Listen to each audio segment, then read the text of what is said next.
porque aquí no estamos combatiendo la tendencia sexual de nadie.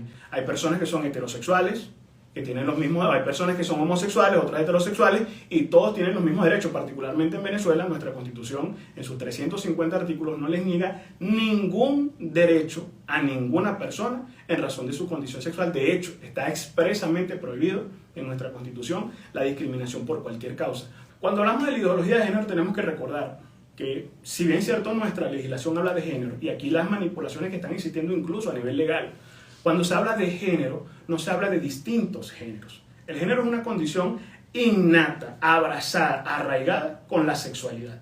El género anteriormente era utilizado para las ciencias del lenguaje, para referirnos a las cosas, porque en las ciencias de la salud hablamos de sexo únicamente. Es a partir del año 60-66 con John Money que él traslada la palabra género, la terminología género, a las ciencias de la salud. Pero antes el género era una computadora, género femenino, un micrófono, género masculino, por su etiqueta. Luego se traslada a las ciencias de la salud y comienza sexo masculino igual a género masculino, sexo femenino igual a género femenino. Pero nuestra legislación, de hecho el Estatuto de Roma en su artículo 7, hace, del que Venezuela es signatario, hace la salvedad y la especificidad.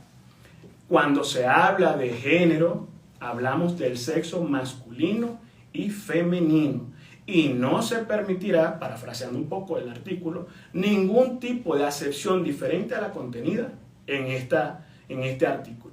Y ahí está todo claro. El género va arraigado a la sexualidad humana.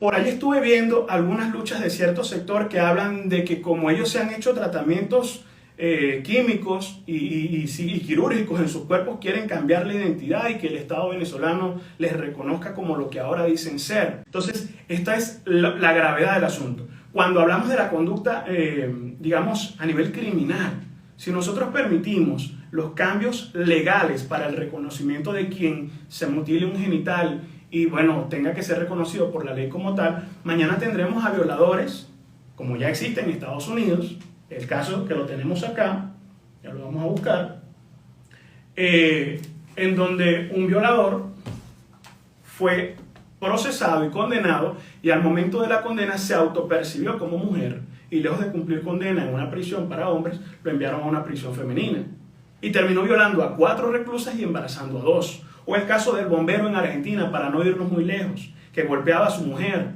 y cuando fue aprehendido por la policía en flagrancia, él dijo, no, yo me autopercibo como una mujer. Lo grave de esta ideología es que no necesita lógica ninguna, simplemente la autopercepción de la persona.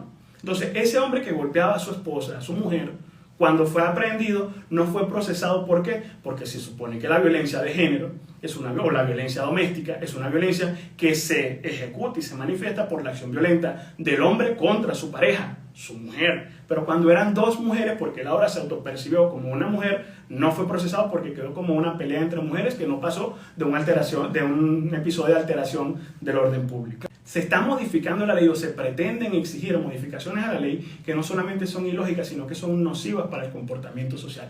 El tema de la política pública. Cuando hablamos de políticas públicas, estamos viendo muchos casos como los que les mostraba allí de los niños transgéneros o de los adolescentes transgéneros, que no hay niños trans, hay adultos trastornados que aplican esas aberraciones en infantes. Pero ¿qué ocurre cuando hablamos de políticas públicas para todo esto? El Estado se modifica y tiene que comenzar a crear incluso baños mixtos, permitir que hombres que ya ni siquiera deben hacer ningún tipo de modificación o mutilación en sus genitales, simplemente la autopercepción les da reconocimiento a lo que es su dignidad humana, porque ese es el chantaje que se tiene. ¿Y qué ha ocurrido? ¿En cuántos baños mixtos en Europa o en Suecia no han habido episodios de ataques sexuales y violaciones consumadas? Muchísimos. Entonces, ¿qué pasa con nuestra sociedad frente a esta ideología de género? Que estamos sometidos a una extorsión permanente, en donde si nosotros llamamos las cosas por su nombre, somos tachados de discriminadores, somos tachados de retrógrados, somos tachados de que estamos negándole los derechos a un sector que existe y que nadie le ha negado ningún tipo de derecho, pero que no puede, en aras del respeto que ha obtenido, pretender imponerse ante la sociedad buscando la modificación del ordenamiento jurídico, porque están modificando el Estado. ¿Usted se imagina las consecuencias a nivel de las datas de la criminalidad. ¿Cuántos hombres cometen tales delitos? ¿Cuántas mujeres cometen tales delitos? El tema de la natalidad. Nosotros necesitamos saber como nación cuál es el bono demográfico que nosotros tenemos. Y en políticas públicas el bono demográfico no es otra cosa que las personas en edad productiva, divididas por sexo, por renglón sexual, por renglón etario. Y si todas estas cosas se van consumando, el Estado se va degenerando.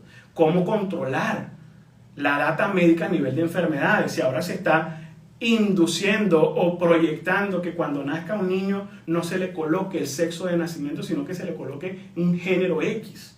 ¿Cuántas niñas han nacido? ¿Cuántas niñas tuvieron episodios de gripe, de tos, de pañalitis, para decirlo, la irritación más sencilla para un niño? ¿Y cuántos niños lo han tenido? No se va a saber porque no hay data médica. ¿Cuántos hombres comienzan a tener determinadas enfermedades? Porque lo que vamos a ver más adelante, como ya ha sucedido en Estados Unidos también, son hombres que van al ginecólogo y terminan denunciando al ginecólogo porque el ginecólogo se niega a atender a un hombre porque tiene pene. El ginecólogo ve vaginas. Y se sintió discriminado y denunció al ginecólogo.